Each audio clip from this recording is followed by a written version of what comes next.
Hey folks, today I'm in the process of doing some doors for a museum in Baltimore, Transportation Museum. And today I'm routing out window openings. And I have a template here that I made. I'm rough cutting the opening with my jigsaw. I'm not very good at using a jigsaw. And this remaining bit left over, taking advantage of my template.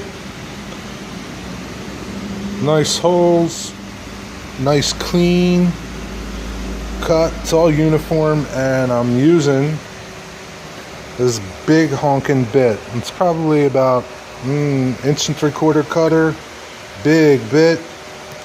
Running it slow in my festool 1400, and it's making it a lot easier, and I'm having good results with the end product. Hey, be safe in your shop and whatever you're doing. Have a good day. Until the next one, see ya.